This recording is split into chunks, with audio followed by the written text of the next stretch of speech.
Hey everyone, welcome back to the channel. Today I'll be sharing a chilling story with a unique South African twist. Ron and Lindiwe, a couple who love camping and caravanning, planned a trip along the beautiful garden route. But what should have been a relaxing adventure together took a dark turn when they decided to take a detour through the Great Karoo. I'm the Gingerbeard Man, and if you like the mysterious, macabre, and miraculous told from an African and South African perspective, then you've come to the right place. So sit back, relax, grab your Red Bull, get your playlist ready. We're going on a road trip.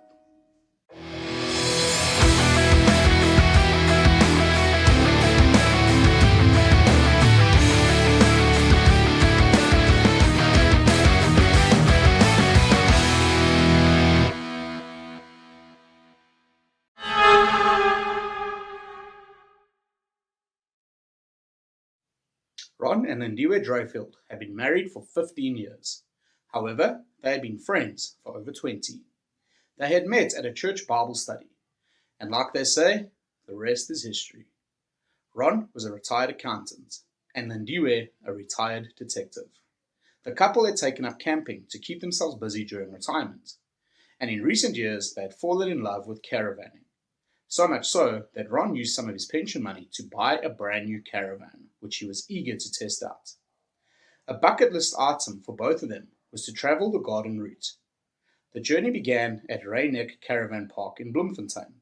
This was about a 5.5 hour drive from Johannesburg. Ron drove the first 3 hours, and Lindiwe took over the rest. After an early night at the park and a light breakfast the next morning, they hit the road again.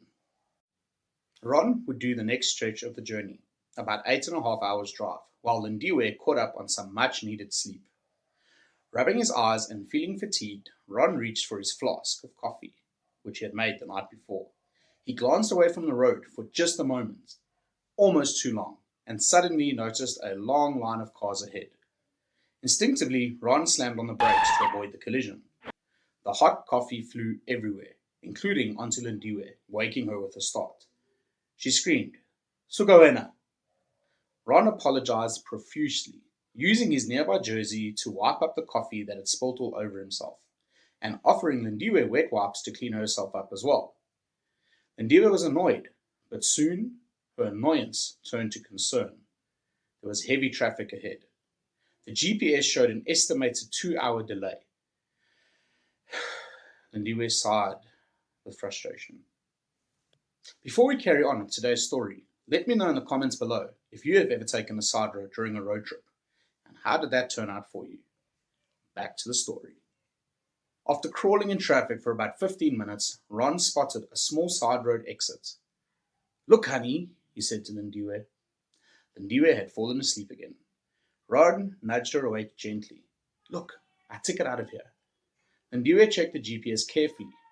The side road eventually linked back to the main road, the N1. "Well," she said, "it does connect, eventually." Ron smiled. "Let's take it." Lindiwe's detective instincts kicked in, but she trusted Ron's adventurous spirit. "All that worries me," she said, "is that no other cars seem to be taking that road." Ron raised his eyebrows. "Since when do we care about going with the flow?" he said. Lindiwe smiled, admiring her husband. "Okay, what's the worst that can happen?" she said. Ron took the emergency lane to reach the off-ramp quicker, something that Lindiwe hated, and she made sure he knew. It wasn't long before she nodded off to sleep again. When she awoke, they were driving on a much bumpier road in the middle of the Great Karoo, surrounded by nothing but desert and mountains. Lindiwe yawned. "How's it going?" she asked. Ron was tense. "Slow. Lots of potholes," he replied. Lindiwe nodded. "At least we're moving." Ron's worry grew. "The problem is, when will we find a petrol station?" Lindiwe sat up sharply. "You're kidding, right?" Ron shook his head slowly. "Nope." Lindiwe checked the GPS, but it showed no petrol stations nearby, and after a few more kilometers, the vehicle sputtered and came to a complete stop. Ron got out of the Amarok and headed toward the caravan, looking for the jerry can. Hopefully there'll be enough petrol to get us back to the station. Or at least the main road, he said. Lindiwe stopped in mid-sentence. The jerry can? Ron's face fell. You forgot to fill it, didn't you? She nodded. You had one job, Ron said, frustrated. They began arguing, back and forth, until Ron winced. His hand shot to his eye. Lindiwe stopped and looked around the desolate road, which was surrounded by rugged wilderness. Then she noticed something. A light. A light had shone in Ron's eyes, like a flashlight, but deliberate. Someone was watching, toying with them. Lindiwe went to the embark and pulled a silver case from under her seat. From it, she removed the firearm. She rejoined Ron by the caravan, hoping the message was clear. Back off. By noon, it was already extremely hot, so they got back into the bakkie to discuss their options. Lindiwe tried using her phone, but of course, there was no reception. The realization hit them like a ton of bricks. They were stuck, truly alone. Thinking back, Ron remembered a sign he had passed earlier. No petrol beyond this point for 180 kilometers. No wonder no one had taken this side road, he thought. If they had ran out of petrol on the main highway, surely help would be nearby. Here, however, they were completely isolated. The couple decided to sleep in the caravan for the night. No other incidents occurred that afternoon, but the unease lingered. Evening came and darkness swallowed them. Surprisingly, they both fell asleep with relative ease. However, the night would turn out to be long and eventful. Lindiwe, a light sleeper, awoke to a tapping on the caravan window. Tap, tap, tap. Then a large stone bounced off the glass. They both sat up, alert. Lindiwe grabbed a flashlight and her Glock, stepping outside with Ron behind her. Once outside, they heard heavy laughter. Someone running in the sand around the caravan.